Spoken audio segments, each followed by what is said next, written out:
Olá, navegantes da Bíblia! Novamente um grande assunto bíblico para mergulhar. Este evento aconteceu antes de Gênesis. A criação dos filhos de Deus.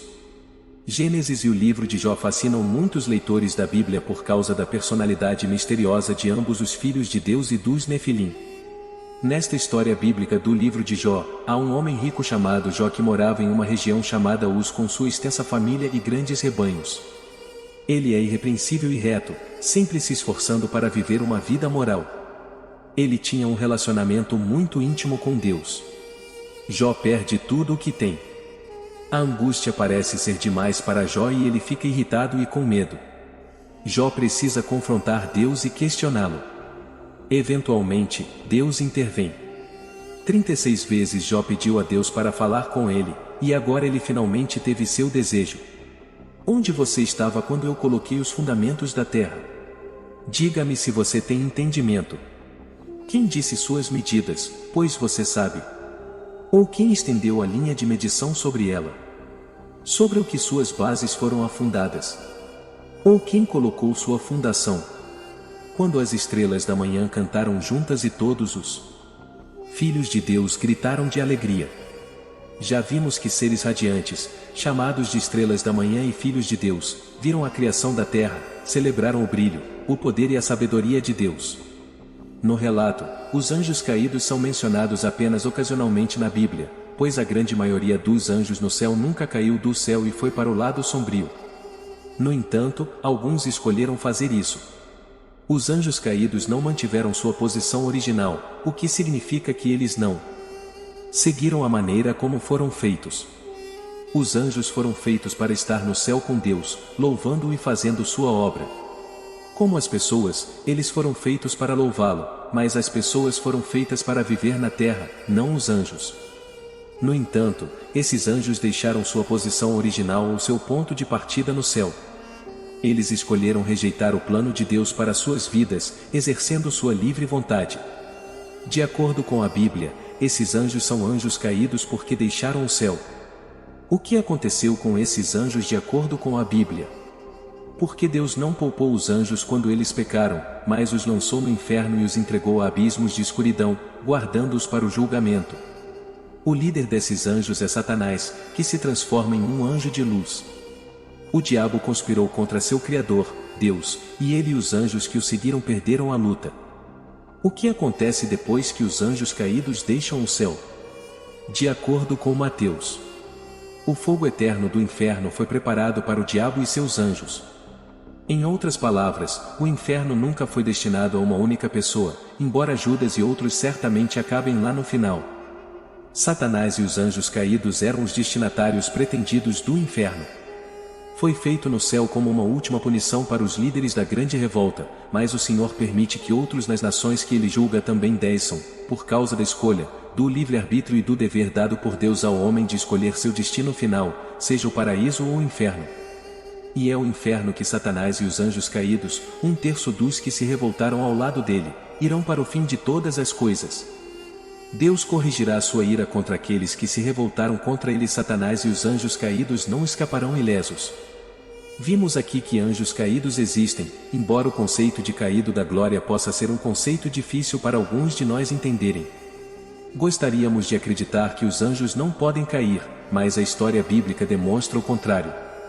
Os anjos caídos são conhecidos por serem um terço da hoste angelical que segue Satanás na grande revolta e tenta derrubar Deus e seu status de realeza e domínio para assumir o controle do céu. Também sabemos que o esforço foi um grande fracasso, com Satanás e seus anjos rebeldes sendo removidos do céu. Alguns anjos caídos que estão agora no inferno e outros que estavam na terra seguiram seus caminhos separados. De acordo com Gênesis, anjos caídos se casaram com pessoas e geraram filhos monstruosos com mulheres humanas. Gênesis diz: E aconteceu que, quando os homens começaram a se multiplicar sobre a face da terra, e lhes nasceram filhas. Vendo os filhos de Deus que as filhas dos homens eram formosas, tomaram para si mulheres de todas as que lhes agradaram. Então disse o Senhor: O meu espírito não contenderá para sempre com o homem, porque ele também é carne, porém os seus dias serão 120 anos. E os Nefilim estavam na terra naqueles dias, e também depois, quando os filhos de Deus se uniram às filhas dos homens, e geraram filhos, estes eram os valentes que houve na antiguidade, os homens de fama. Satanás enviou seus anjos para se casarem com mulheres humanas, direta ou indiretamente, na tentativa de contaminar o pool genético da humanidade com a maldade e a depravação, plantando algo semelhante a um patógeno hereditário para tornar a raça humana incapaz de gerar a semente da mulher. Isso é o que o Salvador prometeu em Gênesis. Mas quem eram esses filhos de Deus? O gnosticismo pré-cristão e a igreja primitiva acreditavam que os filhos de Deus eram seres espirituais ou anjos que tomaram esposas humanas e geraram filhos monstruosos conhecidos como Nefilim. As três principais visões sobre a identidade dos filhos de Deus são as seguintes. Eles eram anjos caídos. Eles eram poderosos governantes humanos, ou eles eram parentes piedosos de Sete que se casaram com parentes ímpios de Caim.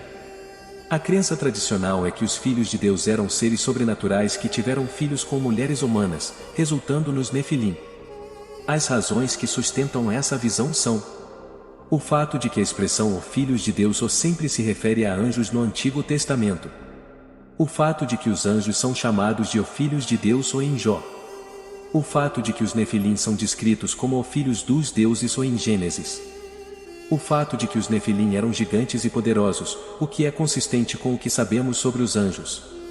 O fato de que os Nefilim foram destruídos pelo dilúvio, o que é consistente com o que sabemos sobre o castigo de Deus para os anjos que se rebelaram contra ele. Em conclusão, os filhos de Deus eram seres sobrenaturais que tiveram filhos com mulheres humanas, resultando nos Nefilim. Esses Nefilim eram gigantes e poderosos, e foram destruídos pelo dilúvio.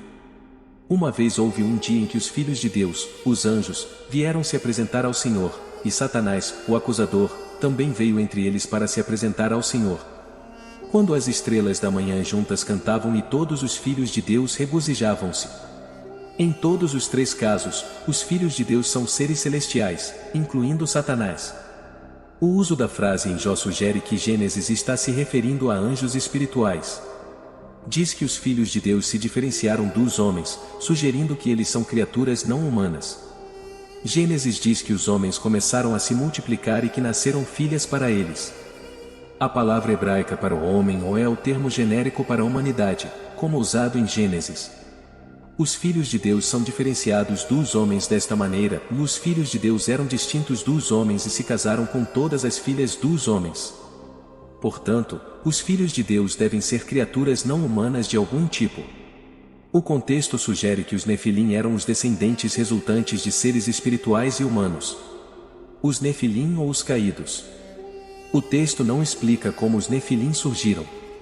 Os Nefilim estavam na terra naqueles dias, e também depois, quando os filhos de Deus vieram para as filhas dos homens e geraram filhos com eles.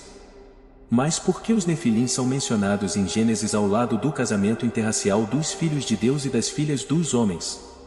É obscuro como esses poderosos homens de renome surgiram se eles não fossem o resultado de intercursos entre seres espirituais e humanos. O que achou desse tema? Escreva nos comentários. Obrigado por assistir esse vídeo. Para mais mergulhos, dê seu like, se inscreva no canal e compartilhe esse trabalho. Deus abençoe a todos.